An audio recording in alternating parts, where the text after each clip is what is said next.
I am a teacher by profession. Madalas natin naririnig na ang pagiging guro ay hindi madali. Kaakibat ng mabigat na responsibilidad ng pagiging guro, ang stress, puyat, pagod, at pagpapahaba ng pasensya.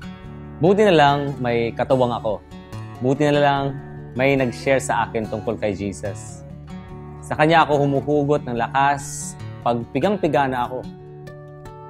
May isang araw na talagang stress na stress ako, may kakaibang gutom at emptiness na alam kong hindi mapupunan ng physical food.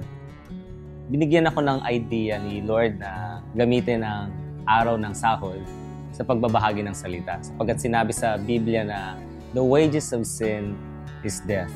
So pagpunta ko ng plaza, nakita ko ng isang lalaki, isang babae, at isang homosexual.